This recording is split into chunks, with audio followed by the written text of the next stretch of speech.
Welcome to our channel, my dears. Today after duty finish ஆனதுக்கப்புறம் நானும் என் ஃப்ரெண்டும் ஏதாவது சாப்பிட்லாம் டயர்டாக இருக்குதுன்னு சொல்லிட்டு அப்போ நாங்கள் சூஸ் பண்ணது தாங்க ஹெர்பி ஷாப். ஸோ உள்ளே போகலான்னு சொல்லிட்டு நாங்கள் டோரை ஓப்பன் பண்ணி போனால் அங்கே நீட் அண்ட் க்ளீனாக சூப்பராக இருந்துச்சுங்க. அப்போ ஏதாவது சாப்பிட்லான்னு சொல்லிட்டு நாங்கள் அப்போ ஒரு காம்போ ஒன்று ஆர்டர் பண்ணேங்க.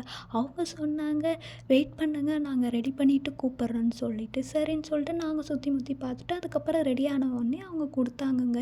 சரி போய் சீக்கிரம் சாப்பிட்லான்னு சொல்லிட்டு நானும் என் ஃப்ரெண்டும் உட்காந்து அந்த டேபிள் மேலே சாப்பிட்டேங்க. அப்போ அதில் என்ன இருந்துச்சுன்னு பார்த்தீங்கன்னா, சிக்கன் கட்லெட் இருந்துச்சு, ஒன் ஃப்ரெஞ்சு ஃப்ரை இருந்துச்சு, அதுக்கப்புறம் ஒன் பெப்சி இருந்துச்சுங்க. இந்த 3 ஐட்டம் அதில் இருந்துச்சுங்க. சரின்னு சொல்லிட்டு நாங்களும் சாப்பிட ஆரம்பித்தேங்க. அதில் எனக்கு ரொம்ப பிடிச்சது என்னென்னு பார்த்தீங்கன்னா, ஃப்ரெஞ்ச் ஃப்ரை ரொம்ப பிடிச்சிருந்துச்சிங்க. அதை சாஸ் வச்சு நல்லா டிப் பண்ணி சாப்பிட்டா அவ்வளோ டேஸ்ட்டாக இருக்குங்க. சரின்னு சொல்லிட்டு நானும் சாப்பிட்டேங்க. இந்த ஷாப் எங்கே இருக்குதுன்னு பார்த்தீங்கன்னா, நம்ம சவுதி அரேபியாவில் உள்ள ரியாத் என்னும் சிட்டியில் இருக்குதுங்க.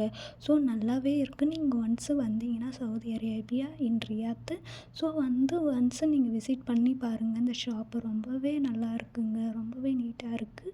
10 ரியால் ஒன்லி ஒன்று தான். நம்ம காசுப்படி பார்த்திங்கன்னா 250க்கு மேலே வருங்க. சரின்னு சொல்லிட்டு நாங்கள் எல்லாமே சாப்பிட்டு முடிச்சிட்டலான்னு சொல்லிட்டு கிளம்பலான்னு சொல்லிட்டு ரூமுக்கு கிளம்பலான்னு சொல்லிட்டு டோரை ஓப்பன் பண்ணி கிளம்பிட்டேங்க. ஸோ உங்களுக்கு இது பிடிச்சிருந்தா நீங்களும் ஒன்ஸு ரியாத்தில் அட்டன் பண்ணுங்கள். So subscribe my channels, don't forget.